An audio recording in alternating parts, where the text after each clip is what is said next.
நம்ம பார்த்தீங்க அப்படின்னா நீதிமானுடைய சிரசில் ஆசீர்வாதம் தங்கும் என்ற அந்த செய்தியை நம்ம தொடர் செய்தியாக பார்த்து கொண்டிருந்தோம். தேவ கிருபையினால் அதை அடுத்த வருடத்தில் நம்ம அதை தொடருவோம். கர்த்தருக்கு மகிமை உண்டாகட்டும். நீதிமானாக்கப்பட்டிருக்கிறோம். நம்ம எல்லாரும் என்னாக்கப்பட்டிருக்கிறோம்? நீதிமானாக்கப்பட்டிருக்கிறோம். இது கிரியைகளினால் உண்டானதல்ல. இது எதனால் உண்டாயிருக்குது? கிருபையினால் உண்டாயிருக்கிறது. ரோமருக்கு எழுதின நிருபம் 3வது அதிகாரத்தில் நம்ம வாசிக்கிறோம். எல்லாரும் பாவம் செய்து என்ன அற்று போனார்களா? தேவ மகிமை அற்று போனாங்க. தேவ மகிமை அற்று போனாங்க. தேவ மகிமை ஒருத்தனை விட்டு போயிடுச்சுனாலே அவன் அநீதிமான் தான், அவன் பாவி தான். தேவ மகிமை யாரு கூட இருக்கோ அவங்க தான் நீதிமான். அப்போ இயேசு கல்வாரி சிலுவையில் அவர் நமக்காக ஜீவனை கொடுத்து 3ஆம் நாள் உயிர்த்தெழுந்ததுனால அந்த சத்தியத்தை ஏற்று விசுவாசித்து மத்தியில் அந்த ரத்தம் நம்மளை என்ன செய்யுது அப்படின்னா நீதிமானாக மாற்றுகிறது. உயிர்த்தெழுதல் அந்த இயேசு கிறிஸ்துவுள்ள மீட்பு நம்ம என்னவா மாற்றுது? இலவசமாக கிருபையாக நம்ம என்னவா மாற்றுது? நீதிமானாக மாற்றுகிறது. அப்போ நீதிமான் குறித்து அங்கே எசேக்கியேல் 18:9 வாசிக்கும் போது வேதம் சொல்கிறது 3 காரியத்தை சொல்கிறது. ஒன்று, என் கட்டளைகளை படி நடந்து என் நியாயங்களை கைக்கொண்டு உண்மையாயிருப்பானாகில் அவனே நீதிமான், அவன் பிழைக்கவே பிழைப்பான். 3 கட்டளைகளை பார்த்தோம் புதிய ஏற்பாட்டில். முதல் கட்டளை என்னது? இயேசுவின் நாமத்தை தான் விசுவாசிக்கணும். அப்போஸ்தலர் 4:12 சொல்லுது, வானத்தின் கீழெங்கும் பூமியிலே மனுஷருக்குள்ளே ரட்சிப்புக்கென்று இயேசுவின் நாமமே இல்லாமல் வேறொரு நாமம் கட்டளையிடப்படவில்லை. கட்டளையே சாசனம் எங்கே போயிட்டார் இன்னைக்கு ஆளுக்கானா? உடம்பு சரியில்லைன்னா சர்ச்சுக்கு வந்தால் உடம்பு சரியாயிருமே. சரி, கர்த்தருக்கு ஸ்தோத்திரம். அப்போ பாருங்கள், நம்ம வாழ்க்கையில் தேவன் வைத்திருக்கிற இந்த 3 கட்டளையை நம்ம என்ன செய்யணும்? நிச்சயமாக கைக்கொள்ளணும். இயேசுவின் நாமத்தை தவிர வேற நாமத்தை நம்ம என்ன செய்யக்கூடாது? விசுவாசிக்க கூடாது, கூடாது, கூடவே கூடாது. அப்படி விசுவாசித்தா, இயேசுவை விட்டுட்டு வேற எதையாவது நீங்கள் விசுவாசித்தீங்கன்னா நீங்கள் அநீதிமான்கள், பாவிகள். இயேசு நாமத்தை விசுவாசிக்கிற அந்த வினாடியிலேருந்து நீங்கள் யார்? நீதிமான்கள். இயேசுனுடைய நாமத்தை விசுவாசித்தா நீதிமான்கள். இயேசுவை விட்டுட்டு வேற எதையாவது விசுவாசித்தீங்கன்னா அநீதிமான்கள் தான். சாசுடைய தந்திரம் பாருங்கள், பயங்கரமாக வேலை செய்கிறான் பாருங்க. சாசு எப்படி திரும்ப வேலை செய்கிறான்? இப்போ பாருங்கள், புறமதஸ்தவர்களில் 30 முக்கோடி தேவர்கள் வச்சுருக்காங்க. அதுக்கு பிசாசு கிறிஸ்தவத்தில் என்ன செஞ்சிட்டான்? ஒரே மாதாவை 1000 மாதாவாக மாற்றிட்டான். இந்த ஊரில் லூர்து மாதா இருக்குது. எங்கே? பாலக்கரையில் அந்த இது சட்டர் பஸ் ஸ்டாண்டுக்கு முன்னால் இருக்குது லூர்து மாதா. இங்கே பாலக்கரையில் சகாய மாதா இருக்குது. ரெண்டும் ஒரே மாதா தான். ஆமாம், அந்த அம்மா ஒன்று சொல்கிறாங்க, தஸ்னேவிஸ் மேரியா பனிமலை மாதாவா. அது தூத்துக்குடியில் இருக்குதா. அது ஒரு மாதாவை 1000 மாதாவாக்கி வச்சு அவன் பண்ணுற வேஷம் பார்த்தீங்களா?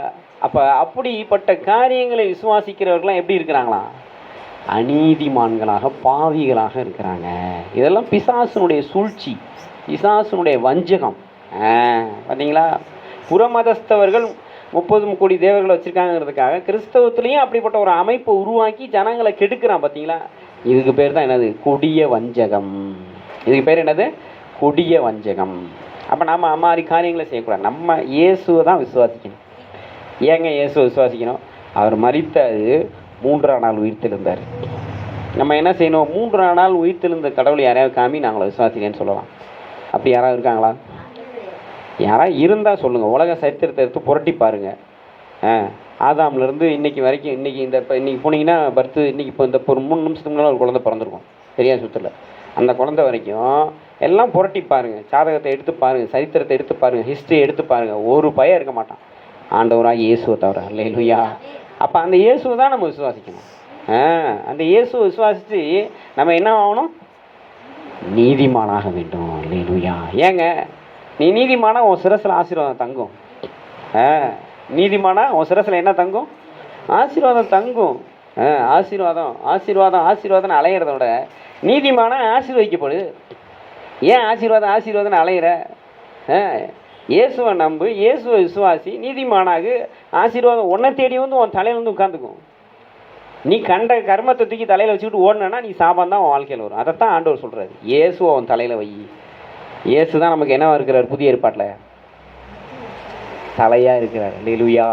நம்ம எல்லாருக்கும் தலை யாருங்க? இப்போ இயேசு தாங்க. நம்ம எல்லாருக்கும் மேலானவர் இயேசு. எல்லா நாமத்துக்கும் மேலான நாமம் இயேசுவின் நாமம்.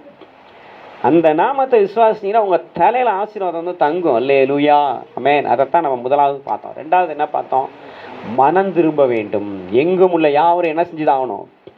மனம் திரும்ப வேண்டும் என்று தேவன் என்ன கொடுக்குறாரு? கட்டளை கொடுக்குறாரு. மனம் திரும்பியே ஆக வேண்டும். ஆமாம், உன்னுடைய பாவ பழக்க வழக்கங்கள்ல இருந்து நீ வந்து என்ன செஞ்சாகணும் அப்படின்னா மனம் திரும்பியே ஆக வேண்டும். நான் இதெல்லாம் இல்லைங்க, நான் வந்து கிறிஸ்டின்னு பேர் வச்சுக்குவேன், ஆனால் நான் என் இஷ்டம் போல தான் வாழ்வேன், அதெல்லாம் ஆண்டவர் ஏற்றுக்கவே மாட்டார். மனம் திரும்புதலில் மட்டும் ஆண்டவர் என்ன செய்ய மாட்டார்? நீ வந்து என் மூணாம் பங்காளிலாம் என்ன செய்ய மாட்டார்? ஏற்றுக்கவே மாட்டார்.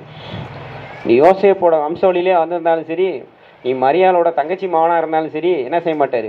ஏற்றுக்கவே மாட்டார். நீ மனம் திரும்பி தான் ஆகணும். உன் பாவங்களை அறிக்கை செஞ்சு உன் பாவத்தை விட்டு தான் ஆக வேண்டும்.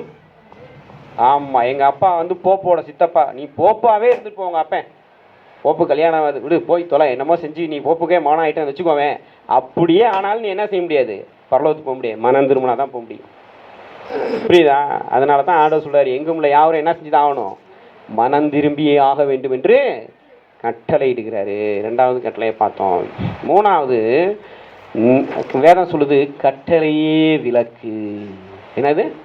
கட்டளையே விளக்கு. அப்போ பாருங்க, யோவான் ஸ்நானகன் என்னவா இருந்தான்? எரிந்து பிரகாசிக்கிற விளக்காக இருந்தான். எரிந்து பிரகாசிக்கிற விளக்காக இருந்து என்ன செஞ்சுட்டு இருந்தான்? அவன் சத்தியத்துக்கு சாட்சி கொடுத்தான். அல்லேலூயா. அதுதான் கடந்த வாரத்தில் பார்த்தோம். அப்போ நம்ம யாராக இருந்தாலும் அப்போஸ்தலர் 1:8 சொல்லுது, பரிசுத்த ஆவியினிடத்தில் வரும்போது நீங்கள் பலனடைந்து எல்லாம் பூமியின் கடைசி வரைந்து நீங்கள் என்ன இருப்பீங்க? சாட்சிகளாக இருப்பீர்கள். அல்லேலூயா. அப்போ இது தேவ கட்டளை. இந்த 3 காரியங்களை கடந்த வாரத்தில் பார்த்தோம். அதை நினைவுபடுத்தி கொண்டோம். இந்த நாளிலும் கூட இந்த வருடத்தின் கடைசி ஆராதனை இருக்கிற அப்படின்னால முதலாவது ஒரு காரியத்தை நம்ம பார்க்க இருக்கிறோம். 1 யோவான் 3:3 எடுத்து வாசிங்க. நம்ம எப்படியெல்லாம் இந்த வருடத்தின் கடைசி நாட்களில் இருக்க வேண்டும் என்பதை நம்ம தியானம் பண்ண இருக்கிறோம். ஆமாம், கர்த்தருடைய கிருபையினால அந்த சத்தியத்துக்கு செவி கொடுக்க இருக்கிறோம். 3:3 வாசிங்க. 1 யோவான் 3:3. அவர் மேல் இப்படிப்பட்ட நம்பிக்கை வைத்திருக்கிறவனவனும் அவர் சுத்தமுள்ளவராய் இருக்கிறது போல தன்னையும் சுத்திகரித்து கொள்ளுகிறான். அல்லேலூயா. இப்போ இந்த வருடத்தின் கடைசி நாட்களில் இருக்கிற நாம இந்த 12 மாதம் அளவும் வீட்டில் என்ன வச்சுருப்போம்? நிறைய குப்பை வச்சுருப்போம். வருஷத்துக்கு ஒரு தடவை என்ன செய்கிறாங்க? வீட்டை கம்ப்ளீட்டாக ஒட்டரை அடித்து தேவையில்லாத எல்லாத்தையும் ஒன்றா கூட்டி போட்டு என்ன செய்கிறாங்க? ஒரு ஒயிட் வாஷ் பண்ணுறாங்க. புரியுதுங்களா? அப்போ என்ன செய்யணும் அப்படின்னா, இந்த வீடாகிய நம்முடைய ஆவி ஆத்மா சரீரத்தில் தேவன் வாசம் பண்ணத்தக்கதாக நம்ம என்ன செய்யணும் அப்படின்னா சுத்திகரிப்பு பண்ண வேண்டும். என்ன பண்ணணும்? சுத்திகரிப்பு. இந்த வருடத்தின் கடைசியில் நீங்கள் ஒவ்வொருத்தரும், நானும், நம்ம எல்லாரும் சேர்ந்து சுத்திகரிப்புக்காக குறைந்தது ஒரு 3 மணி நேரம் தேவ சமூகத்தில் உட்காரணும். எத்தனை மணி நேரம்? குறைந்தது ஒரு 3 மணி நேரம். இன்னும் நமக்கு எத்தனை நாள் இருக்குது? 3 நாள் இருக்குது. ஒரு நாளைக்கு 1 மணி நேரம் ஆண்டவருடைய சமூகத்தில் என்ன செய்யணும்?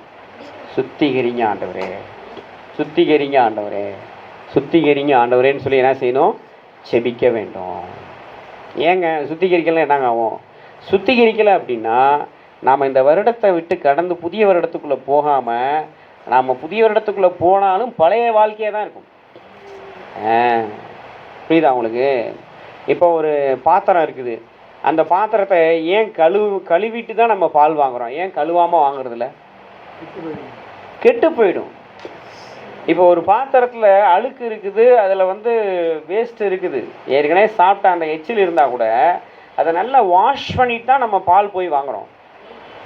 அப்படியே பாலை ஊற்றுங்கன்னு பால்காரர் ஊற்றுனாருன்னா என்ன ஆகும்? கொஞ்ச நேரம் கழிச்சு வந்து பார்த்தா பால் என்ன இருக்கும்? தெரிஞ்சு போயிடும். பால் என்ன ஆயிரும்? தெரிஞ்சு போயிடும். அப்போ அதை பயன்படுத்துவோமா? அது டீ போட முடியுமா? தெரிஞ்ச பாலில் போட முடியாது. அப்போ என்ன ஆகும் அப்படின்னா அதை வந்து நம்ம வந்து வேறு ஏதாவது தான் செய்ய முடியும். அதை வந்து என்ன செய்ய முடியாது? டீ போட முடியாது. அது மாதிரி நீங்கள் புதிய வருடத்துக்குள்ளே போகும்போது, நான் புதிய வருடத்துக்குள்ளே போகும்போது பழைய வருடத்தில் நம்ம சேர்த்து வச்ச குப்பை லோடு இருக்குது பார்த்தீங்களா, குப்பை லோடு. என்ன லோடு? ஆமாம் ஆமாம் ஆமாம். சிலர்லாம் டன் கணக்கில் வச்சுருப்பாங்க. ஆமாம், லாரி லாரியாக வச்சுருப்பாங்க. என்ன யோசிச்சு பாருங்களேன், ஒரு நாளைக்கு 24 மணி நேரம், ஒரு வருஷத்துக்கு எத்தனை மணி நேரம் யோசிச்சு பாருங்கள். நம்மலாம் 5 நிமிஷம் விட்டாலே எத்தனை பாவம் செய்வோம். அப்போ யோசிச்சு பாருங்கள், 24 மணி நேரத்துக்கு எவ்வளோ பாவம் செஞ்சுருப்போம், எவ்வளோ அக்கிரமம் செஞ்சுருப்போம், எவ்வளோ மீறுதல் செஞ்சுருப்போம். அப்போ இது எல்லாவற்றையும் நல்ல 3 நாள் இருக்குது பாருங்கள், நல்லா கவனமாக கேளுங்க. 3 நாளில் ஒரே 3 மணி நேரம் உட்காந்து சுத்திகரிப்பு எடுப்பீங்களா, அது உங்கள் இஷ்டம். டெய்லி 1 மணி நேரம் சுத்திகரிப்பு எடுப்பீங்களா, அது உங்கள் இஷ்டம். எனக்கு ஒரேடியாக 3 மணி நேரம் உட்கார முடியாதுங்க. நான் வந்து ஜனாதிபதிக்கே நான் தாங்க கையெழுத்து போட்டாதாங்க அவர் வந்து ஆர்டர் பாஸ் பண்ணுவாருன்னு நீங்கள் அவ்வளோ பிஸியாக இருந்தீங்கன்னா ஒரு நாளைக்கு 1 மணி நேரம் எடுத்துக்கோங்க, தப்பே கிடையாது. சுத்திகரிப்பு எடுக்க எனக்கு நேரம்லாம் இல்லைங்க, நான் இப்படியே பழைய குடி கதவை திரட்டின்னு போவேன் அப்படின்னா நீங்கள் கண்டிப்பாக கெட்டு தான் போவீங்க. கெட்டு போகணுமா இல்லை வாழ்ந்து சுகமாக இருக்கணுமா? அப்போ கட்டாயம் சுத்திகரிப்பு எடுத்தான். என்ன செய்யணும்? 1 மணி நேரம் தேவ சமூகத்தில் முட்டி போட்டு, எனக்கு வயசாகிடுச்சு முட்டி போட முடியாது, உட்காந்துக்கோ. இல்லை அதுவும் முடியாதுங்க, நடந்துக்கிட்டே சுத்திகரிப்பிடு. ஆனால் என்ன செய்ய, ரொம்ப முடியல, அவங்களாம் ரொம்ப வயசானவங்க, அப்படியே படுத்துக்கிட்டே கடவுளே என்னை மன்னிச்சிருங்க, இயேசுவே என்னை சுத்திக்கிறீங்க, இயேசுவே உங்கள் ரத்தத்தினால என்னங்க, இயேசுவே உங்கள் ரத்தத்தினால என்னை கழுவுங்கன்னு கேட்குறதுக்கு ஒரு மணி நேரம் கேட்டால் விலையேற பெற்ற ஆசீர்வாதம் உங்கள் தலையில் வந்து உட்காருங்க. வேறு என்னங்க கேட்க சொல்கிறார் ஆண்டவர் உங்கள்கிட்ட வந்து? என்ன செய்கிறேன், மயிரை கட்டி மலையை இழுங்கிறாரா? சொல்லுங்கள். ஒரு காலத்தில் நம்ம அதெல்லாம் செஞ்சோமா இல்லையா? நெருப்பில் நடந்தாங்க, செருப்பு இல்லாமல் நடந்தாங்க, எச்சலையில் தின்னாங்க, தரையில் சோத்தை போட்டு தின்னாங்க. அதுக்கு பேர் என்ன சொல்லுவாங்க? மன்சூர். அதில் வேறு பெருமை, மன்சூர். நாங்கள் மன்சூர் சாப்பிட்டோம். ரொம்பாந்திரம். அந்த இடத்துல தான் ஒருத்தன் மூத்திரம் அடிச்சுட்டு போயிருப்பான், அதில் போய் சோத்தை போட்டு தின்ட்டு வந்துட்டு பெருமை வேறு. அது ஏதோ ஒரு குழந்தை. அப்போ நாங்கள் உட்காரும்போது சூச்சி போயிருக்கோமா இல்லையா? தெரியுமா? நீங்கள் என்ன கேமரா வச்சு பார்த்தீங்களான்னு? நீங்கள் அந்த கர்மத்தையெல்லாம் செய்கிறோம். கடவுளே ஒரு ரத்தத்தினால் எனக்கு கழுவுன்னு ஒரு மணி நேரம் கேட்குறதுக்கு நமக்கு என்ன? கேட்க வேண்டியதானே ஆண்டோட்ட? கேளுங்க, ஒரு மணி நேரம் கேளுங்க. இன்றைக்கி கேளுங்க, நாளைக்கு கேளுங்க, நாளான்னைக்கு கேளுங்க. ஒரு 3 நாள் ஆண்டோட்ட ஒரு 3 மணி நேரம் ஒதுக்கி, இயேசுவே உங்கள் ரத்தத்தினால் நான் கழுவுங்க, கோபமாக பேசிட்டேன், கெட்ட வார்த்தை பேசிட்டேன், சாப வார்த்தை பேசிட்டேன், யோசிச்சு பாருங்கள். அப்போ இந்த காரியங்கள்லாம் என்ன செய்யணும்? ஆண்டோட்ட மன்னிப்பு கேட்கணும். திருடிட்டேன், மன்னிப்பு கேளுங்க. வேறு சரீரத்தை கரப்படுத்துகிற மாதிரி என்ன செஞ்சீங்க? புகையில போட்டிங்களா, பொடி போட்டிங்களா, சிகரெட் குடிச்சிங்களா, தண்ணி அடிச்சிங்களா, பீடி குடிச்சிங்களா? மன்னிப்பு கேளுங்க, சுத்திகரிப்பை கேளுங்க, கழுவுங்கன்னு கேளுங்க. ஆண்டவர்கிட்ட கேளுங்க. மதுபானம் இருந்த காரியங்களுக்குலாம் மன்னிப்பு கேளுங்க. இந்த வருஷம் பூரா நம்ம வந்து பார்த்திங்கன்னா அநேக காரியங்களில் வேதம் சொல்லுது, எடுத்து வாசிங்க. யாக்கோபு 3:1 எடுத்து வாசிங்க. யாக்கோபு 3:1. யாக்கோபு 3:1.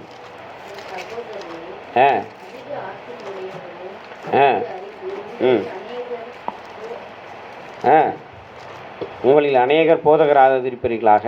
2வது வசனம், நாம் எல்லாரும் அநேக விஷயங்களில் தவறுகிறோம். நம்ம எல்லாரும் அநேக விஷயத்தில் என்ன செஞ்சுருக்கிறோம்? இந்த 2025 தவறி இருக்கிறோம். இந்த 2025 நான் ஒரு தவறு கூட செய்யலான்னு சொன்னால் நீங்கள் இங்கே இருக்க வேண்டிய ஆளே கிடையாது. அது தெரியுமா உங்களுக்கு? நான் இந்த 2025 நான் சரியாக இருக்கிறேன், எல்லாமே கரெக்டாக இருந்தேன்னா நான் ஆண்டவர் நேரம் உங்களை எடுத்துருப்பார். உனக்கு இனி வேலை இல்லை இங்கே. நம்ம ஏதோ ஒரு விஷயத்தில் தவறு செய்கிறதுனால, குறை செய்கிறதுனால, நீ இன்னும் கொஞ்சம் நாள் இருந்து சரி பண்ணு அப்படின்னு நம்மளை இங்கே வச்சிருக்கிறேன். 2026 ஆண்டவர் நமக்கு எப்படி தரப்போகிறாரு?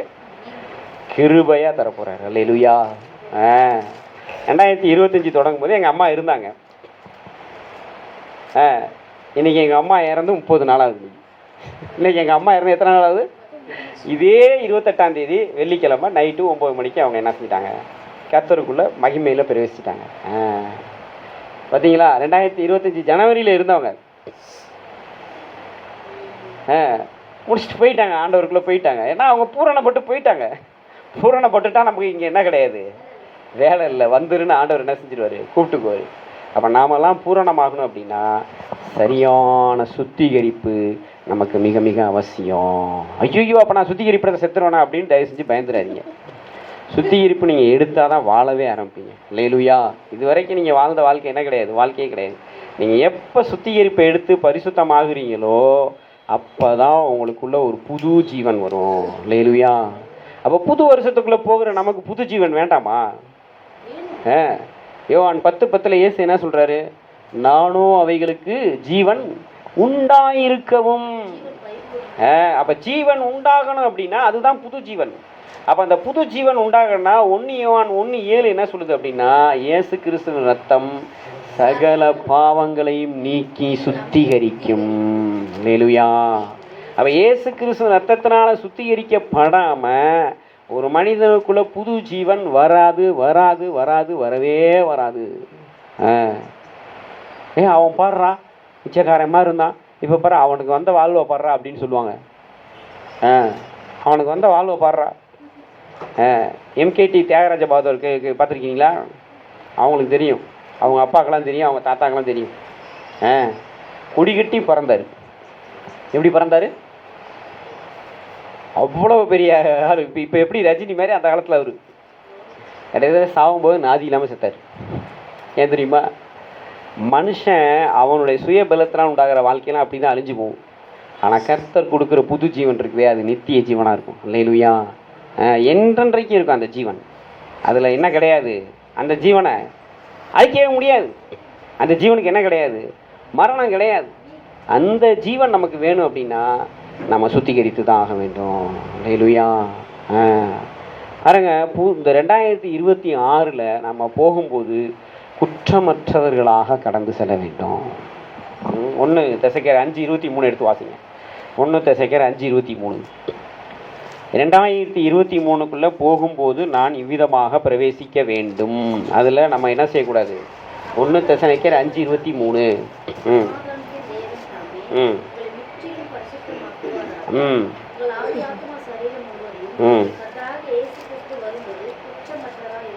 பார்த்தீங்களா? 2026 நம்ம போகும்போது நம்ம ஆவி ஆத்மா சரீரத்தில் என்ன இருக்கக்கூடாது? குற்றமற்று இருக்க வேண்டும். அல்லேலூயா. எப்படி இருக்கணும்? ஒரு பாவம் கூட. ஏங்க அந்த பாவம் மீது அக்கிரமங்கள் 2026 மீண்டும் உங்களுக்குள்ள ரோதனைகளை கொடுக்கும், வேதனைகளை கொடுக்கும், சாபங்களை கொடுக்கும். அப்போ அதுக்கெல்லாம் நம்ம என்ன வச்சு ஆகணும்? முற்றுப்புள்ளி வச்சே ஆகணும்.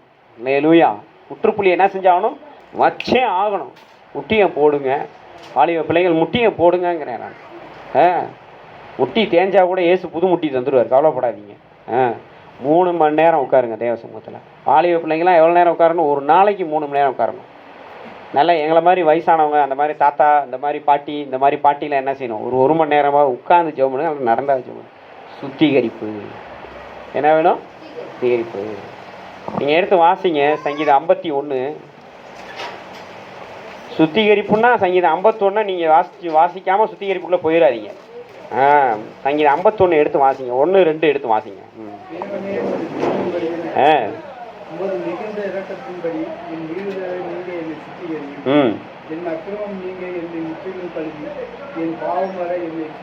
பார்த்தீங்களா? முற்றிலும் கழுவி. அந்த வார்த்தை மீண்டும் மீண்டும் வருது பார்த்தீங்களா? முற்றிலும் குற்றம், முற்றிலும் பரிசுத்தமாக்குவாராக. அந்த வசனத்தில் வாசிச்ச முற்றிலும் பரிசுத்தம் என்ன அர்த்தம்? அப்பழுக்கற்ற தன்மை. ஒரு நல்ல ஒரு பாருங்க, அந்த ரின் விளம்பரத்தெலாம் போடுவாங்க. ஒரு துளி ரின் போட்டால் இப்படி மாதிரி போட்டு என்ன செய்வான்? பளிச்சிடும் வெண்மை அப்படின்னு போடுறான் பார்த்தீங்களா? அதுதாங்க பரிசுத்தங்கிறது. பளிச்சிடும் வெண்மை. நம்மளை இயேசு பார்க்கும்போது ஒரு பளிச்சிடும் வெண்மையாக பார்க்கணும். ரைட் நீ போ 2026 அப்படின்னு சொல்லணும் நம்மளை. அதை விட்டுட்டு நீயா ரொம்ப இன்னமும் இப்படி தான் இருக்கிறியா? போய் தொலை, அனுபவிக்க வேண்டியதை அனுபவிப்போ அப்படின்னு சொன்னார்னா எப்படி இருக்கும்? 2026 அன்னைக்கு நைட்டு நீங்கள் புது வருட ஆராதனைக்குள்ளே போகும்போது நீங்கள் நல்லா பளிச்சுன்னு வெண்மையாக இருந்து, ஆண்டவர் நீ இந்த வருஷம் உனக்கு நிறைய ஆசீர்வாதம் வச்சுருக்கிறேன், போ நீ சந்தோஷமாக போ அப்படின்னு சொன்னால் அது எப்படி இருக்கும்? 2026 நீங்கள் நுழையும் போது ரொம்ப நீ எல்லாம் மூஞ்சிலாம் முடிக்கிறேன் பாரு, போய் தொலை, படாத பாடுபடு அப்படின்னு சொன்னால் எப்படி இருக்கும்? யோசிச்சு பாருங்க. அப்போ சுத்திகரிப்பு எடுக்கணுமா வேணாமா இல்லையா? நான் சில நேரங்கள் அப்படி பைக்கில் போயிட்டே இருப்பேன். எய்த்தாப்பில் பார்த்தீங்கன்னா இந்த குப்பலாரி போகும். குப்பலாரி போகும்போது அதில் ஒரு பயங்கர வாழை டக்குனு ஹெல்மெட்டை மூடிடுவேன். ஏன்னா அந்த நாத்தம் பொறுக்க முடியாது, தாங்க முடியாது. அப்போ பாருங்க, ஆண்டவர் நம்மளை பார்த்தோன்னே மூக்க புத்திரமாக இருக்கணுமா, நம்மளை பார்த்தோன்னே சூப்பர்ப்பா ஆஹா அப்படின்னு சொல்கிற மாதிரி இருக்கணுமா? அப்பா 2026 போகும்போது உங்களை பார்த்து ஆண்டவர் சூப்பர்னு சொல்லணும். என்ன சொல்லணும்? சூப்பர்னு சொல்லணும்.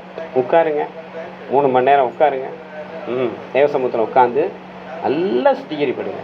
ஜனவரி மாதத்துலேருந்து கண்ணை மூடி அப்படியே ஆவியானவரேன்னு கொஞ்சம் நேரம் ஆவியானவர் கொப்பு கொடுத்தீங்கன்னா அவர் அப்படியே நம்ம வண்டவாளம் தண்டவாளம்லாம் காமிப்பார். அப்படியே படம் போட்டு காமிப்பார். எங்கெல்லாம் நம்ம தப்பு செஞ்சோம், எங்கெல்லாம் நம்ம குற்றம் செஞ்சோம், எங்கெல்லாம் நம்ம வந்து நம்முடைய எண்ணங்களில் என்னென்ன குற்றங்கள், எங்கிற வார்த்தைகளில் என்னென்ன குற்றங்கள், செயல்களில் என்னென்ன குற்றங்கள், எல்லாம் அதுக்கு தான் ஆவியானவர் நம்ம கூட இருக்கிறார். ஆவியானவர் எதுக்கு நம்ம கூட இருக்கிறாரு? நம்முடைய பாவத்தை குறித்தும் நீதியை குறித்தும் நியாய தீர்ப்பை குறித்தும் கண்டித்து உணர்த்துகிறவர். என் பிள்ளை வந்து என்னை கூப்பிட்டுட்டான், நான் அவனை சரி பண்ணியே ஆகணும்னு வைராக்கியமாக வந்து உங்கள் கூட வந்து வேலை செய்வார் ஒரு ஆவியானவர்.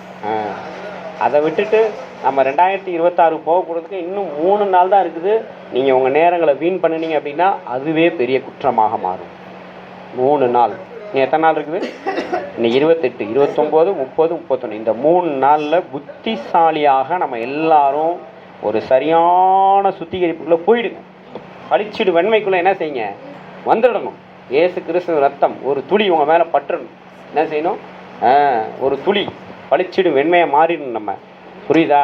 அப்படி போனாதான் எடுத்து வாசிங்க 2 தீமோத்தேயும்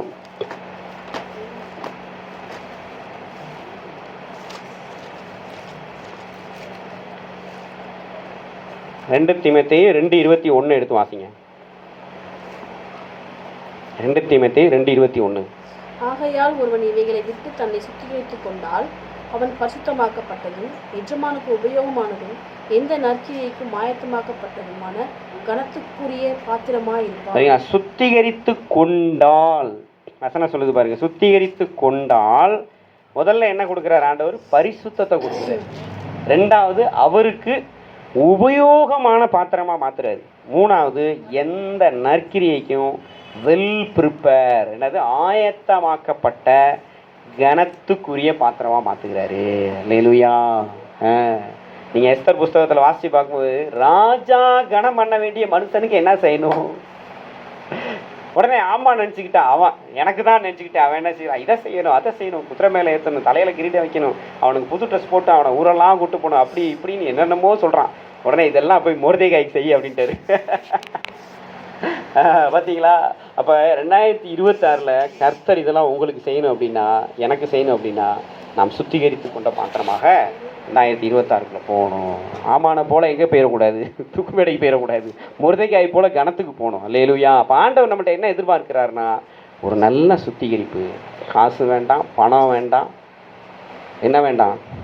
நான் பசியாக இருந்தால் உன்னிடத்தில் எதையும் கேட்க மாட்டேன், எல்லாம் அவருது. எல்லாம் நீங்கள் அவருக்கு எந்த லஞ்சமும் கொடுக்க வேண்டாம், லாவணியும் கொடுக்க வேண்டாம். முட்டியை போடுங்க, உட்காருங்க, தேவ சமூகத்தில் நேரத்தை கொடுங்க, ஆண்டவர்கிட்ட பாவங்களை அறிக்கையிட்டு கழுவுங்க ஆண்டவரே, கழுவுங்க ஆண்டவரே, தலையில் அடிச்சுக்கோங்க. அவர் உங்களை சுத்திகரிப்பார். அல்லேலூயா. இது முதலாவது நாம் இந்த நாளில், இந்த 3 நாளில் செய்ய வேண்டிய காரியம். 2வது நம்ம செய்ய வேண்டிய காரியம் என்ன அப்படின்னா, கொலேசியர் 3:15 எடுத்துக்கோங்க.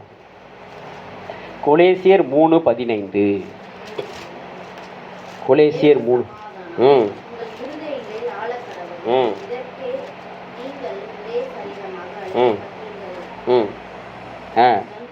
நன்றி அறிதல் உள்ளவர்களுமாயிருங்கள். என்ன இருக்கணும்? நன்றி அறிதல்.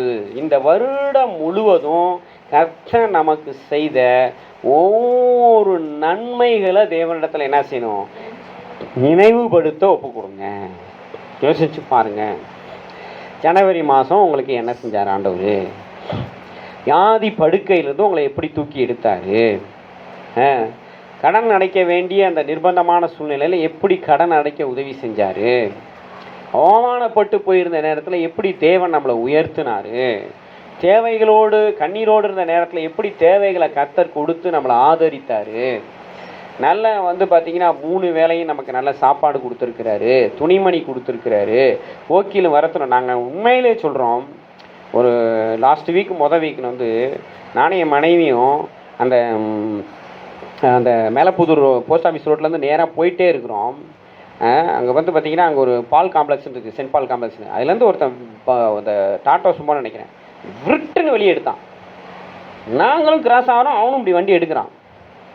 வித்தின் செகண்ட் தான் நாங்கள் அப்படியே பாஸ் ஆகிட்டோம். இல்லைன்னா அடித்து தூக்கியிருப்பான் எங்களை. பின்னாலேருந்து அடித்து தூக்கியிருப்பான். ஆண்டவர் கண்மணி போல் பாதுகாத்தார். ஆமாம். அப்போ நம்ம என்ன செய்யணும்? உட்காந்து தேவ சமூகத்தில் ஆண்டவர் நமக்கு செய்த நன்மைகளையெல்லாம் நினச்சி எத்தனை தடவை காய்ச்சல் வந்தப்போ குணமாக்கி இருக்கிறாரு. அந்த என் மனைவிக்கு இந்த இடத்துல இவ்வளோ பெரிய கட்டி வந்துச்சு, இந்த இடத்துல இவ்வளோ பெரிய கட்டி வந்துச்சு. அதை பார்த்து அப்படியே பயங்கர பயம், என்னடா இது மாதிரி ஒரு இவ்வளோ பெரிய கட்டி கிளம்புதே என்னன்னே தெரில. அப்படியே சோம் பண்ணிகிட்டே இருந்தோம். 4-5 days 6 days ஆச்சு, அந்த கட்டி அப்படியே இருக்கிற இடத்தையா மறைஞ்சு போயிடுச்சு. அல்லேலூயா. அது பாட்டு வேறு மாதிரி ஆயிருந்தால் என்ன ஆயிரம் யோசிச்சு பாருங்கள். கர்த்தருக்கு ஸ்தோத்திரம். அப்போ ஆண்டவர் வந்து பார்த்தீங்கன்னா நம்மளை ஒவ்வொரு நாளும் பாருங்கள், அவர் சொன்னபடியே செய்கிறார். அவர் அநேகம் அடைக்கலான் குருவிகளை பார்க்கலாம் நீங்கள் விசேஷத்தில் உங்கள் தலையில் இருக்கிற மயிரெல்லாம் எண்ணப்பட்டிருக்கு, அவைகளை ஒன்றாயிலும் பிதாவின் சித்தம்லாம் என்ன செய்யாது, கீழே விழாது. இந்த வருஷத்தில் தேவன் நமக்கு செய்த எல்லா நன்மைகளுக்காக நம்ம என்ன சொல்லணும், நன்றி சொல்ல வேண்டும். நன்றி சொல்லிக்கிட்டே இருக்கணும். இன்றைக்கி அதனால தான் ஆண்டவர் இந்த பாட்டு கொடுத்தார் போல, இடைவிடாமல் நன்றி சொல்லணும். இடைவிடாமல் நன்றி சொல்லணும். உட்கார்ந்தாலும் நன்றி சொல்லணும். அந்த காலத்தில் அப்படி தான் உபாகமத்தில் எழுதி வச்சிருக்கிறேன். நீ உட்கார்ந்தாலும் சரி, நின்னாலும் சரி, நடந்தாலும் சரி, என் வார்த்தைகளை என்ன செஞ்சுக்கிட்டே இரு, தியானம் பண்ணிக்கிட்டே இரு, சொல்லிக்கிட்டே இரு, அதை நினச்சிக்கிட்டே இருன்னு சொன்னார். இப்போ நாம் என்ன செய்யணும் அப்படின்னா, கர்த்தர் நமக்கு செய்த நன்மைகளை உபகாரங்களை நினச்சி இந்த 2025 திரும்ப இனி நம்ம வாழ்க்கையில் என்ன செய்யாது, நீங்கள் தலைகீழ தண்ணி குடித்தாலும் வராது. நம்ம என்ன செய்ய முடியுமா, தலைகீழ தண்ணி குடிக்க முடியுமா? கொஞ்சம் கற்பனை பண்ணி பாருங்கள், தலைகீழ தண்ணி குடிக்க முடியுமா? முடியாது. நீங்கள் எப்படி தான் தலைகீழ தண்ணி குடித்தாலும் அது தண்ணி குடிக்க முடியாது. இது மாதிரி நீங்கள் என்ன தான் நீங்கள் கரணம் போட்டாலும் 2025 கடந்து போனது தான். ஆனால் நம்ம ஆண்டவருக்கு சொல்கிற நன்றி மட்டும் ஒரு நாள் கடந்து போகாது. அல்லேலூயா. நினச்சி என்ன செய்யணும், ஆண்டவருக்கு நன்றி சொல்லிக்கொண்டே இருக்கணும். அதைத்தான் தேவன் எதிர்பார்க்கிறார். தேவன் நம்மக்கிட்ட வேறு ஒன்றும் எதிர்பார்க்கிறார். பாருங்கள், கடந்த வாரத்தில் நான் வந்து பார்த்தேன், நான் ஏதோ ஒரு ஃபேஸ்புக்லேயே எதுலையோ பார்த்தேன், நான் 41 லட்சத்தை கொண்டு போய் KN கொண்டு போய் என்ன செஞ்சுருக்கிறாரு, அவங்க ஆள்கிட்ட கொடுத்துருக்குறாரு. நம்ம ஆண்டவர் அதெல்லாம் எதிர்பார்க்கல. நீங்கள் என்ன தான் கோடியாக கொட்டி கொடுத்தாலும் நம்ம ஆண்டவருக்கு பிச்சை காசு. அது நம்ம ஆண்டவருக்கு அது என்னது, பிச்சை காசு. நீ நினைக்கலாம், ஐயோ நான் கோடியை கொடுத்துட்டேன்னு, அதெல்லாம் பிச்சை காசு ஆண்டவருக்கு. அதெல்லாம் ஆண்டவர் எதிர்பார்க்கல. நன்றி சொல்கிறேன், நன்றியோட வாழக்கூடாது. ஆண்டவர் என்ன பண்ணுறாரு, ஆண்டவர் செஞ்சதெல்லாம் நினச்சி என்ன செய்யணுமா, நன்றியோடு இருக்கணும், நன்றி சொல்லணும், நன்றியோடு அந்த நன்றி உள்ள இருதயம் இருக்கணும். நன்றி அறிதல் உள்ளவர்களாய் இருக்க கடவீர்கள். அந்த நன்றி ஆண்டவருடைய காரியங்களை முழுவதும் இந்த 3 நாள் எவ்வளவு நன்றி சொல்ல முடியுமோ டைம் எடுத்து சொல்லிக்கிட்டே இருங்க. ஆண்டவரை நினச்சி நன்றி சொல்லுங்கள். நன்மைகளுக்காக மாத்திரம் இல்லை, இந்த வருடத்தில் நமக்கு நடந்த தீமைகளுக்காக நன்றி சொல்லுங்கள். எல்லாவற்றிலேயும் ஸ்தோத்திரம் செய்யுங்கள். அப்படி செய்வதே தேவனுடைய சித்தம். எல்லாவற்றுக்கும் நன்றி சொல்லுங்கள். 2025 இந்த நாளை வந்து பார்த்திங்கன்னா நமக்கு ஒரு விசேஷித்த நாட்கள். வரக்கூடிய இந்த 3 நாட்கள் நமக்கு என்ன நாட்கள், விசேஷித்த நாட்கள். திங்கள், செவ்வாய், புதன்கிழமை நைட்டு 12 மணியோட 2025 முடிஞ்சு போச்சு. அல்லேலூயா. ஆமாம், அதுக்கப்புறம் 2026 தான். அப்போ என்ன செய்யணும் அப்படின்னா, இந்த வருடம் முழுவதும் கர்த்தர் நமக்கு செய்த நன்மைகளை எல்லாம் நினச்சி எவ்வளோ நேரங்களை கலங்கி போன நேரத்தில் ஆண்டவர் சந்தோஷப்படுத்தி இருக்கிறார். எங்களுக்கு இந்த வருஷம் ஆரம்பிக்கும் போதே அப்படித்தான். 2025 ஜனவரி 1ஆம் தேதி கையில் ஒரு காசு கிடையாது. என்னன்னா செய்ய போனச்சு, திடீர்னு ஆண்டவர் ஒரு அற்புதம் செஞ்சார். சிக்கன் பிரியாணியை வாங்கிட்டு எல்லாம் குடும்பமாக உட்காந்து சாப்பிட்டோம், சந்தோஷமாக சாப்பிட்டோம். அதெல்லாம் மறக்கவே முடியாது. ஆண்டவர் மகிமை உண்டாகட்டும். கர்த்தர் நல்லவர். அல்லேலூயா. எவ்வளோ பெரிய விடுதலையை கொடுத்துருக்கிறாரு, எவ்வளோ தீமைகள்லேருந்து ரட்சித்திருக்கிறாரு, எவ்வளோ நன்மைகளை கொடுத்துருக்கிறாரு, எவ்வளோ ஆசீர்வாதங்களை கொடுத்துருக்கிறாரு. கர்த்தருக்கு ஸ்தோத்திரம். அதெல்லாம் நினச்சி உங்கள் ஃபேமிலி மெம்பர்ஸ்களுக்கு ஆண்டவர் செஞ்சதை நினைங்க, உங்களுக்கு தேவன் செய்ததை நினைங்க. கணவனாக இருந்தால் மனைவிக்கு செஞ்சதை நினைங்க, மனைவியாக இருந்தால் கணவனுக்கு செஞ்சதை நினைங்க, பிள்ளைகளுக்கு ஆண்டவர் செஞ்சதை நினைங்க. எல்லா தீமையும் அவர் என்னவா மாற்றினார், இந்த வருஷத்தில் நமக்கு நன்மையாக மாற்றி இருக்கிறாரு. அல்லேலூயா. தீமையை நன்மையாக மாற்றி இருக்கிறார். அதுக்கெல்லாம் நம்ம என்ன சொல்லி தான் ஆகணும், நன்றி சொல்லி தான் ஆகணும். ஆண்டவர்கிட்ட எல்லாவற்றுக்கும் ஒப்பு கொடுத்து நன்றி சொல்லுங்க. பாருங்க, ஜான் பீட்டர் போய் அந்த சர்ச்சில் போயிட்டு வேலை செஞ்சுட்டு வந்தாப்புல, எனக்கு அவ்வளோ சந்தோஷமாக இருந்துச்சு. பார்த்தீங்களா, ஒரு சர்ச்சில் வந்து ஒரு அந்த காரியத்தை எடுத்து செய்கிறதுக்கு ஆண்டவர் கிருபை கொடுத்தாரு. பார்த்தீங்களா, அதெல்லாம் நன்றி சொல்லணும். ஆண்டவருக்கு என்ன செய்யணும், நன்றி சொல்லணும். கர்த்தருக்கு ஸ்தோத்திரம். கைவிடப்பட்ட சூழ்நிலையில், மன நொந்து போயிருந்த சூழ்நிலையில் ஆண்டவர் கொடுத்த ஒரு ஆதரவெல்லாம் நம்ம நினச்சி நன்றி சொல்லணும். அதெல்லாம் மறக்கவே கூடாது. கர்த்தருக்கு ஸ்தோத்திரம். எல்லாம் வச்சுக்கோ. எவ்வளவு இந்த குழந்தைய பார்க்கக்கூடாத சூழ்நிலையில ஒதுக்கப்பட்டிருக்கு. ஆனா இந்த பிள்ளை தான் இப்ப எல்லாத்தையும் பார்த்தீங்களா? எல்லாவற்றையும் நினச்சி நன்றி சொல்லுங்க. கடந்த வருடமெல்லாம் தேசமாக அந்த 2025 தேவன் நமக்கு செய்த நன்மைகள், ஆசீர்வாதங்கள், பாதுகாப்புகளை நினச்சி ஆண்டவர் சமூகத்தில் கண்ணீரோடு அழுகையோடு தேவனுடைய சமூகத்தில் ஆனந்த கண்ணீரோடு நன்றி சொல்லுங்கள். அல்லேலூயா. கர்த்தருக்கு எப்படி நன்றி சொல்லணும்? ஆனந்த கண்ணீரோடு நன்றி சொல்லுங்கள். அதுக்கெல்லாம் நேரம் எடுக்கணும். ஜெபம் பண்ண எனக்கு நேரம் இல்லைன்னு சொன்னீங்கன்னா இந்த 3 நாளில் உங்களை மாதிரி முட்டாள் வேறு யாருமே கிடையாது. இந்த 3 நாளை நீங்கள் என்ன மாற்றி தான் ஆகணும். சாப்பிட்றீங்களோ, குளிக்கிறீங்களோ, டாய்லெட் போகிறீங்களோ இல்லையோ தெரியாது. ஆனால் தேவ சமூகத்தில் உட்காந்து தான் ஆகணும். பார்த்துக்கோங்க. ரைட்டு. 3 நாள் உபவாசம் போட்டுங்க. அப்போனா என்ன செய்யணும்? ஆமாம், 3 நாள் உபவாசம் போட்டுறீங்கன்னா டாய்லெட் போகலாம் வேண்டியதே கிடையாது. வயிற்றுலேயே ஒன்றும் இல்லைனா நீங்கள் எங்கே டாய்லெட் போக போகிறீங்க? 3 நாள் உபவாசத்தை போடுங்க. போட்டு நல்லா சுத்திகரிப்படுங்க. நல்லா நன்றி சொல்லுங்கள். அல்லேலூயா. ஆமாம், இந்த 3 நாளை மிஸ் பண்ணுறவன் முட்டாள் தான். ஆமாம், இந்த 3 நாளை பிரயோஜனப்படுத்திக்கிறவன் தான் அறிவாளி. கர்த்தருக்கு மகிமை உண்டாகட்டும். 3ஆவதாக நாம் என்ன செய்ய வேண்டும்? எடுத்து வாசிங்க. லூக்கா 22:22. லூக்கா 22:22. புது வருஷம்லாம் ஒரு மேட்டரே கிடையாதுங்க. அதெல்லாம் இல்லைங்க. ரொம்ப மிஞ்சின நீதிமான் மாதிரி சில பேர் பேசுவாங்க. அப்படிலாம் கிடையாது. கர்த்தர் ஒவ்வொரு நாளையும் குறித்து வச்சிருக்கிறார்.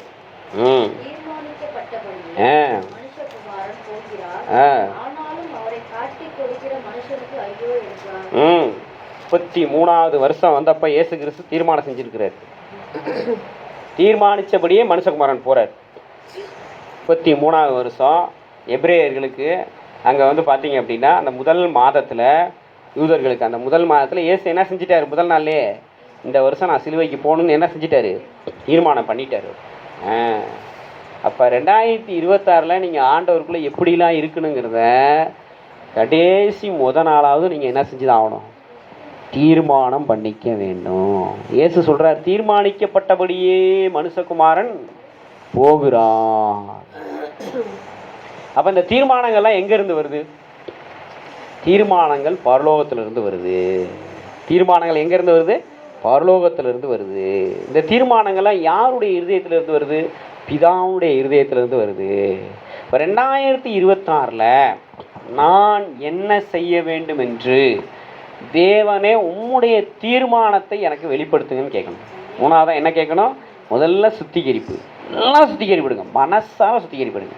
சுத்திகரிப்பு எடுத்து உங்கள் மனசில் அப்பா எல்லாத்தையும் கர்த்தர்கிட்ட ஒப்பு கொடுத்து நல்லா கழுவிட்டப்பா இப்போ நான் புது பாத்திரமாயிட்டேன்னு ஒரு திருப்தி வர வரைக்கும் சுத்திகரிப்படுங்க.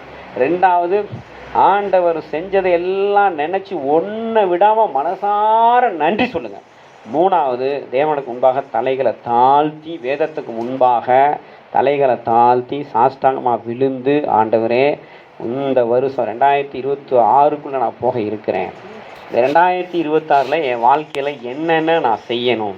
உம்முடைய தீர்மானத்தை உம்முடைய ஆவியினால் எனக்கு வெளிப்படுத்துங்கன்னு கேட்கணும். உம்முடைய நாமத்தினால எனக்கு வெளிப்படுத்துங்கன்னு கேட்கணும். என்ன செய்யணும்? ஒரு 40 பக்கம் நோட்டு எடுத்து வச்சுக்கணும். ஒரு அன்ரூல்டு நோட்டை எடுத்து வச்சு ஒரு பேனாவோட போயிட்டு என்ன செய்யணும்? தேவ சமூகத்தில் கேட்கணும். கேட்டு ஆண்டவர் உணர்த்துறத வெளிப்படுத்துறதெல்லாம் ஒரு எழுதணும். அப்படியே வரிசையாக எழுதணும். என்ன செய்யணும்? எழுதணும். 2021 நீ டெய்லி 1 மணி நேரம் பைபிள் வாசிப்பேன்னு தீர்மானம் பண்ணுன்னு ஆண்டவர் சொல்கிறாருன்னு வச்சுக்கோங்களேன். தினமும் 1 மணி நேரம் வேதம் வாசிக்கிறேன் அப்படின்னு எழுதணும். புரியுதா? என்ன தினந்தோறும் ஒருத்தருக்காவது சுவிசேஷத்தை சொல்லுன்னு ஆவியானவர் உணர்த்துறாருன்னு வைங்களேன். தினமும் நான் ஒருவருக்காவது சுவிசேஷம். டெய்லியும் ஒருத்தரை பார்த்து என்னால் சொல்ல முடியாதுங்க. அப்படியா? வாரத்துக்கு ஒருத்தர் அல்லது மாதத்துக்கு ஒருத்தர் என்ன செய்யணும்? தீர்மானம் பண்ணணும். தினந்தோறும் குடும்ப ஜெபம் செய்வோம். தீர்மானம் பண்ணணும். தினந்தோறும் என்னுடைய வாயிலிருந்து வார்த்தைகள் பேசுகிறதுக்கு முன்னால் 1 நிமிஷம் யோசிச்சுட்டு இயேசு ரத்தம் ஜெயத்தை ஒரு 12 தடவை சொல்லிட்டு தான் பேசுவேன். என்ன செய்யணும்? தீர்மானம் பண்ணணும். இயேசு ரத்தம் ஜெயன்னு நீங்கள் மனசுக்குள்ளே நினச்சிங்கன்னா உங்கள் வாயிலேருந்து கெட்ட வார்த்தை வராது. ஒரு மாதிரி உங்கள் மனசு போகுது, உங்கள் உடம்பு ஒரு மாதிரி போகணும்னு வருதுன்னு வைங்களேன். இயேசு ரத்தம் ஜெயம்னு சொல்லி நினைங்க, உங்கள் உடம்புலாம் போகாது. அப்படிலாம் போகாது. எதையாவது பார்த்தா என்ன செய்யணும்? சாப்பிடணும்னு தோணும், குடிக்கணும்னு தோணுதுன்னு வைங்களேன். ஏசுன் ரத்தம் ஜெயம், ஏசுன் ரத்தம் ஜெயம், ஏசுன் ரத்தம் ஜெயம்னு சொல்லிட்டு அந்த இடத்த விட்டு என்ன செய்யுங்க? கடந்து போகணும். அதெல்லாம் தீர்மானமாக எழுதணும். எதெல்லாம் செய்யக்கூடாதோ அதை தீர்மானமாக எழுதுங்க. முதல்ல என்னன்னா எதெல்லாம் செஞ்சு ஆண்டவர்கிட்ட வேதனைப்படுத்தி ஆண்டவர்கிட்ட பாவம் அறிக்கை செஞ்சு நீங்கள் வந்து சுத்திகரிப்பு எடுத்தீங்களோ அதெல்லாம் அடுத்த வருஷம் செய்ய மாட்டேன்னு தீர்மானத்தில் முதல்ல எழுதுங்க. 2ஆவது இந்த வருஷத்தில் எதெல்லாம் செஞ்சா பாருங்க. என் மகனே, நீ ஞானவானாகி என் இருதயத்தை சந்தோஷப்படுத்து. இப்போ 2026 நம்ம ஆண்டவருடைய இருதயத்தை என்ன செய்யணும்? சந்தோஷப்படுத்தணும். அப்போ என்ன செய்யணும்? நல்ல நம்முடைய வார்த்தைகள் கிடைத்த உடனே உட்கொண்டேன், அது என் இருதயத்துக்கு மகிழ்ச்சியாகவும் சந்தோஷமாக இருந்தேன்னு சொல்கிறான் எரேமியா. அப்போ அதுபோல் நம்ம என்ன செய்யணும் அப்படின்னா, இந்த 2026 ஒவ்வொரு நாளும் பாருங்கள், கர்த்தருடைய நாமத்தை நேசிக்கிறவர்கள் மகிழ்ந்து களி கூறுவார்கள், கர்த்தரை நம்பி இருக்கிறவர்கள் சந்தோஷித்து என்னாலும் கெம்பி இருப்பார்கள். அப்போ என்ன செய்யணும்? தீர்மானம் எழுதணும். என்ன நடந்தாலும் நான் கர்த்தரை நம்புவேன், என்ன நடந்தாலும் கர்த்தருடைய நாமத்தை நேசிப்பேன். தீர்மானம் எழுதணும். என்னென்ன செய்யணுமோ அதெல்லாம் எழுதணும், என்னென்ன செய்யக்கூடாதோ அதையும் எழுதணும். எழுதி அதை என்ன செய்யணும்? அந்த நோட்டை 2025 ஜனவரி டிசம்பர் 31 நைட்டே காண போட்டுறணும். அதுக்கு பேர் தீர்மானம் கிடையாது, அவமானம். அதுக்கு பேர் என்னது? தீர்மானம் கிடையாது, அவமானம். அந்த நோட்டை பத்திரமா வச்சு, அது உங்களுக்குன்னு கடவுள் கொடுத்த ஒரு குட்டி பைபிள். நீங்கள் எழுதுகிற தீர்மானங்கள் என்னது? Your personal Bible. அதை டெய்லி வாசிங்க. அதை என்ன செய்யணும்? டெய்லி வாசித்து அதை ஆண்டவர்கிட்ட என்ன செய்யணும்? ஆண்டவரே, இந்த காரியத்தில் நான் என் தீர்மானத்தின்படி நடக்க நீங்கள் எனக்கு என்ன செஞ்சுருக்கிறீங்க? கிருபை கொடுத்துருக்கிறீங்க, அதுக்காக நன்றின்னு சொல்லணும். 2026 ஏதாவது ஒரு சில காரியங்களை தவறி போயிருந்தால், ஆண்டவரே உங்கள் கிருபையினால் என்னை என்ன செய்யுங்க? இறங்கி மன்னிச்சிருங்க, இந்த விஷயத்தில் கொஞ்சம் பலன் கொடுங்க, நான் சரியாக செய்யன்னு கேட்க. தீர்மானங்களை எடுத்து நம்ம அதன்படி வாழ்ந்தோம் அப்படின்னா நாம் விசேஷித்த தேவ மனிதர்களாக மாறுவோம். தீர்மானிக்கப்பட்டபடியே மனுஷகுமாரன் போனார், அதனால தான் 3ஆம் நாள் உயிர்த்தெழுந்தார். அவரை மலை உச்சியிலிருந்து என்ன செய்ய நினச்சாங்க? அவரை தள்ளிவிட பார்த்தாங்க. ஆனால் தேவ தீர்மானம் அதுவா? சிலுவையில் ஜீவனை கொடுக்கணும். அவர் அப்போவே நான் சாவதாண்டா வந்தேன், செத்தரை நான் தள்ளி விடுங்களான்னு சொல்லி விழுந்துருந்தாருன்னா என்ன இருக்கும்? நம்மளுக்கெல்லாம் இந்நேரம் நம்ம எல்லாருமே நரகத்துக்கு போயிருப்போம். ஆல்ரெடி நம்ம எல்லாரும் நரகத்துக்கு போயிருப்போம். ஆனால் இயேசு தீர்மானிக்கப்பட்டபடி அவர் சிலுவையை சுமந்து போனதுனால தான் இன்றைக்கி நம்ம பேரெல்லாம் பரலோகத்தில் ஜீவபுஸ்தகத்தில் எழுதப்பட்டிருக்கு. அல்லேலூயா. அப்போ தீர்மானங்கள் எடுக்க ஆவியானவருடைய தயவை நாடுங்க. தீர்மானங்கள் எடுக்க ஆவியானவருடைய உணர்த்துதலை நாடுங்க. தீர்மானங்கள் எடுக்க ஆவியானவருடைய நடத்துதலுக்கு ஒப்பு கொடுங்க. நீங்கள் எடுக்கிற தீர்மானங்கள் ரொம்ப ரொம்ப மினிமைஸாக இருக்கணும். எப்படி இருக்கணும்? ஒரே இந்த 2026 நான் 1,00,000 பேரை கிறிஸ்துக்குள் நடத்துவேலாம் தீர்மானம் பண்ணிடாதீங்க. அதெல்லாம் செய்யவே முடியாது, வம்பே வேண்டாம். 2026 ஒரு ஆத்மாவை கிறிஸ்துக்குள் நடத்துவேன் எழுதுங்க. 2020 ஏன் ஆத்மாவை கிறிஸ்துக்குள் காத்துக்குவேன்னு எழுதுங்க. அதை செஞ்சாலே நீங்கள் பரிசுத்தவான் தான். ரொம்ப பெருசாக என்ன செய்கிறது? நான் 40 நாள் ஃபாஸ்டிங் போடுவேன், 40 நாள் ஃபாஸ்டிங் போட்டு செத்து போவாத, 3 நாள் ஃபாஸ்டிங் போட்டு உயிரோடு. தீர்மானங்களை எப்படி எடுக்கணும்? மினிமைஸாக எடுக்கணும். ரொம்ப நம்மளால் செய்யக்கூடியதாக எடுக்கணும். பார்த்தீங்களா? எப்தான்னு ஒருத்தன் இருந்தான். அவன் என்ன செஞ்சான்? தீர்மானங்கள் பொருத்தனைக்கு சமமாக இருக்குது. நான் யுத்தம் முடிஞ்சு வரும்போது எனக்கு ஏத்தாப்பில் எது வருதோ அதை நான் என்ன செய்வேன்? கர்த்தருக்கு கொடுப்பேன்னு சொல்லிட்டான். சகன பலியா. என்ன பலியாவான்? அவன் யுத்தம் முடிஞ்சு வரும்போது அவனுக்கு ஒரே ஒரு மக தான், அது ஏத்தாப்பில் வந்துடுச்சு. ஐயோன்னு சொல்லி என்ன செய்யறான்? புலம்புறான். அதனால தீர்மானங்கள் எடுக்கும்போது கவனமாக எடுங்க. ரொம்ப சின்ன சின்ன தீர்மானங்களை எடுத்து பெரிய பெரிய ஆசீர்வாதங்களை பெற்றுக்கொள்ளுங்க. அல்லேலூயா. பெரிய தீர்மானங்களை எடுத்து அதை செயல்படுத்த முடியாமல் பெரிய பெரிய சாபங்களுக்கு ஆளாகாதீங்க. அதுதான் அல்லேலூயா. அப்போ நம்ம தீர்மானங்கள் எடுத்து தான் ஆகணும். நம்ம எடுக்கிற தீர்மானங்கள் தான் எப்படி ஒரு கப்பலை சுக்கான் திசை திருப்பி அதனுடைய அந்த என்ன சொல்ல எல்லைக்கு, அதனுடைய இலக்குக்கு கொண்டு போதோ, அதே மாதிரி நீங்கள் எடுக்கிற தீர்மானங்கள் உங்களுடைய வாழ்க்கையின் இலக்கு, தேவன் வைத்திருக்கிற இலக்கை நோக்கி பயணிக்க செய்யக்கூடியவைகளாக இருக்கிறது. அப்போ நீங்கள் எடுக்கிற தீர்மானங்களில் ரொம்ப கவனமாக இருங்க, ஜாக்கிரதையாக இருங்க, தேவ தயவை நாடுங்க. அதற்காக 3 நாள் தேவ சமூகத்தில் ஒரு வேளையை ஃபாஸ்டிங் போட்டு ஜெபம் பண்ணுங்க. பொருளாதார காரியத்தில் தீர்மானம் எடுங்க. 2026 நான் இன்னைக்கு கடனே வாங்க மாட்டேன்னு சொல்லி தீர்மானம் எடுங்க. 2026 எடுங்க. ஏன்னா ஆண்டவர் சொல்ற, நீயோ கடன் வாங்காது இருப்பாய். அநேகருக்கு கடன் கொடுக்கறது நம்ம அப்புறம் பார்த்துக்கலாம், அது பின்னால் 27, 28 பார்த்துக்கலாம். இப்போ முதல்ல என்ன செய்யணும்? 2026 நீயோ கடன் வாங்காதிருப்பாய், அந்த தீர்மானத்தை எழுதுங்க. அப்போ என்ன செய்யணும்? கடன் வாங்கக்கூடாது, நேரத்தை வேஸ்ட் பண்ணக்கூடாது, செபிக்கணும், பைபிள் வாசிக்கணும், சந்தோஷமாக இருக்கணும், எந்த சூழ்நிலையும் கலங்கக்கூடாது, பாவம் மீது அக்கிரமங்களுக்கு இடம் கொடுக்கக்கூடாது. எதெல்லாம் செய்யக்கூடாதோ அதை முதல்ல தீர்மானமாக எழுதுங்க. அடுத்தது எதெல்லாம் செய்ய முடியுமோ அதெல்லாம் தீர்மானம் எடுங்க. ஒரு நாளைக்கு 2 அதிகாரம் வாசிப்பேன் தீர்மானம் பண்ணுங்க.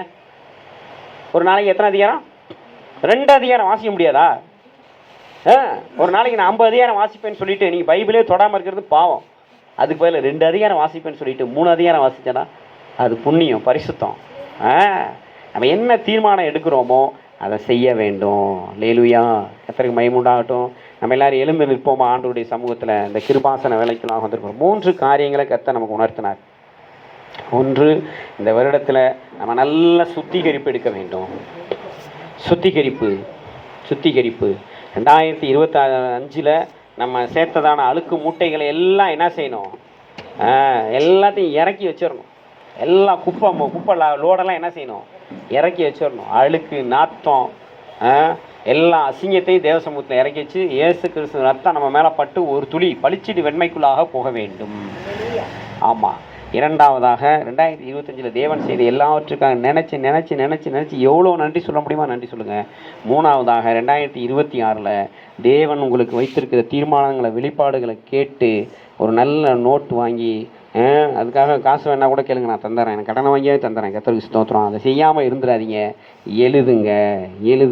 எழுதி அதன்படி ஒரு குட்டி பைபிளை உங்களுக்குன்னு உருவாக்குங்க.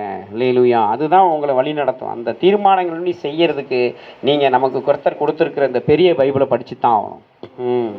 அதை படித்து இதனுடைய ஆவியானவருடைய நடத்துதல்ல, அபிஷேகத்தினுடைய பலத்தில் என்ன செய்யணும் அப்படின்னா, நீங்கள் இந்த தீர்மானங்களை நீங்கள் உண்மையாக எடுக்கும்போது கர்த்தர் சொல்லுகிறாரு, ஒரு பலத்த அபிஷேகத்தை உங்களுக்கு தருவார் ஆவியானவர். அந்த அபிஷேகத்தின் பலத்தினால நீங்கள் என்ன செய்ய முடியும் அப்படின்னா, 2026 நீங்கள் என்னெல்லாம் தீர்மானம் பண்ணீங்களோ அதெல்லாம் நிறைவேற்றி அதன் மூலமாக தேவன் வைத்திருக்கிற மிகப்பெரிய ஆசீர்வாதங்களை நீங்கள் அடைய முடியும். கர்த்தருக்கு மகிமை உண்டாகட்டும். நம்ம தேவனுக்கு முன்பாக தலைகளை தாழ்த்தி, ஆண்டவரே எனக்கு ஒரு விண்ணப்பத்தின் ஆவியை கொடுங்கன்னு கேளுங்க, மன்றாட்டின் ஆவியை கொடுங்கன்னு கேளுங்க.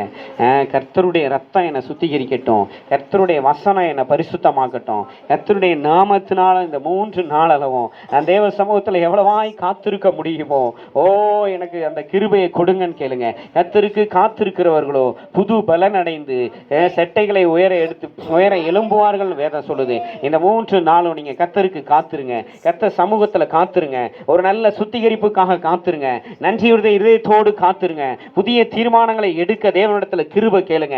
சின்ன தீர்மானங்களை எடுத்து பெரிய ஆசீர்வாதங்களை நான் சுதந்திரிக்கணும்னு ஆண்டவர்கிட்ட ஒப்பு கொடுங்க. ஒரு நாளைக்கு 2 அதிகாரம் பைபிள் வாசிப்பேன், ஒரு நாளைக்கு 1/4 மணி நேரம் 3 வேளை செபிப்பேன், ஒரு நாளைக்கு என் மனசுல எப்போதும் கர்த்தர் நாமத்தை நினைச்சுக்கிட்டே இருப்பேன், கர்த்தர் நாமத்தை துதித்து கொண்டே இருப்பேன். வீணான காரியங்களை பார்க்க மாட்டேன், வீணான காரியங்களை பேச மாட்டேன், வீணான காரியங்களை செய்ய மாட்டேன். கர்த்தர் மகிமைப்படுத்துவபடி தான் நான் என்னுடைய கிரியைகளை எல்லாம் செய்வேன். எதை செய்தாலும் அதை தேவனுக்கு மகிமையாக செய்யுங்கள், கர்த்தராகிய இயேசு கிறிஸ்துவின் முன்னிலையாய் செய்யுங்கள், பிதாவாகிய தேவனை ஸ்தோத்திரிங்கள் வசனம் சொல்லுது.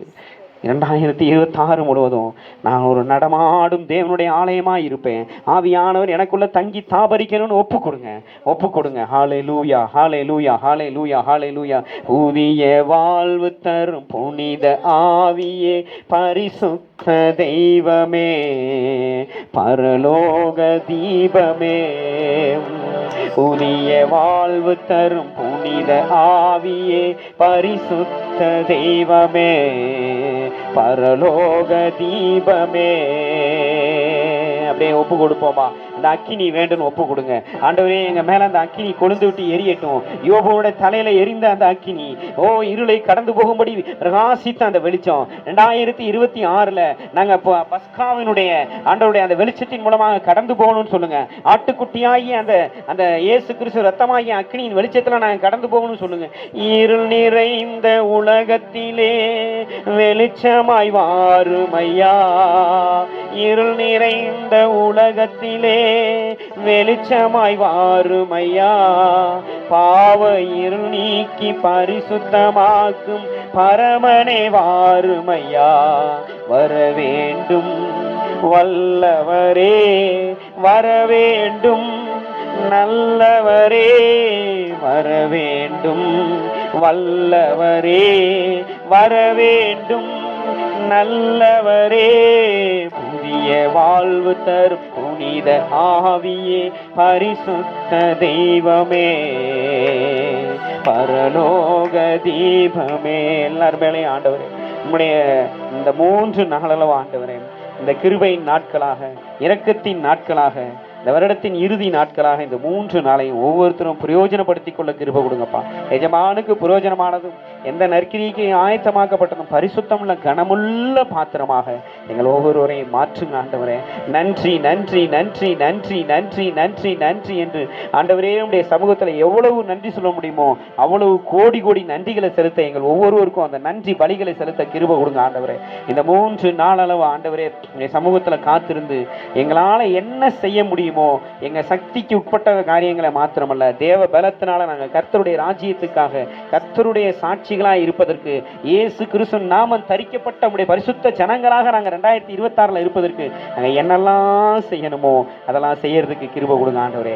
தடைகளை எல்லாம் நீக்கி போடுங்க ஆண்டவரே. இந்த 3 நாளும் கர்த்தருடைய கரத்தில் ஒப்பு கொடுக்கிறோம், கர்த்தருடைய ரத்தத்துக்குள்ள ஒப்பு கொடுக்கிறோம், கர்த்தருடைய வல்லமைக்குள்ள ஒப்பு கொடுக்கிறோம். பிசாசானவன் கொண்டு வருகிற எல்லா தடைகளும் இயேசுவின் நாமத்தில் ஒன்றுமில்லாமல் போவதாக என்று ஜெபிக்கிறான். அப்படியே செய்யப்பா. இந்த 3 நாளும் உங்களுக்கு எவ்வளோ பெரிய கமிட்மெண்ட்ஸ் இருந்தாலும் அதை எல்லாத்தையும் கட் பண்ணுங்க, தப்பே கிடையாது. 3 நாளும் வேலைக்கு போகாமல் தேவ சமூகத்தில் உட்கார முடியும்னா உட்காருங்க, எல்லா வேலைகளையும் நிறுத்துங்க, நிறுத்திட்டு தேவ சமூகத்தில் காத்துருங்கன்னு ஆவியானவர் சொல்லுகிறேன். 3 நாள் நீங்கள் தேவ சமூகத்தில் எந்த அளவுக்கு காத்திருக்கிறீங்களோ அந்த அளவுக்கு தான் உங்களை 2026 ஆசீர்வதிப்பேன்னு ஆண்டவர் சொல்லுகிறேன். கர்த்தருக்கு மகிமை உண்டாகட்டும். அப்பா எங்களை ஒப்பு கொடுக்குறோம்ப்பா. உங்கள் கிருபை எங்களை தேவ சமூகத்தில் உட்கார வைக்கட்டான். உங்கள் அபிஷேகம் வல்லமை எங்களை தேவ சமூகத்தில் உட்கார வைக்கட்டான். உடைய பலன் எங்களை தேவ சமூகத்தில் உட்கார வைக்கட்டோம்ப்பா. கர்த்தருக்கு காத்திருக்கிறவர்களாக நாங்கள் புது பலனடைய எங்களுக்கு கிருபைகளை கொடுங்க ஆண்டவர். நல்ல சுகபலன் ஆரோக்கியத்தை கொடுங்க. தேவையான எல்லா வருமானங்களையும் காசு பணங்களை கொடுங்க. கவலைகள் வேதனைகளை எல்லாம் நீக்கி போடுங்க. நல்ல சுகபலன் ஆரோக்கியத்தை கொடுங்க. டிசம்பர் 31 நைட்டு பழைய வருட ஆராதனை புதிய வருட ஆராதனையில் கலந்து கொண்டு தேவ பலத்தை பெற்றுக்கொண்டு புது வருடத்துக்குள்ள பிரவேசிக்க பஸ்கா ஆட்டுக்குட்டி ஆகிய இயேசு கிறிஸ்து ரத்தத்துக்குள்ளாக ஆவியானுடைய மகிமைக்குள்ளாக எங்கள் ஒவ்வொருவரையும் ஒப்பு கொடுக்கிறோம். இயேசுவின் நாமத்தில் பிதாவே, ஆமென் ஆமென்.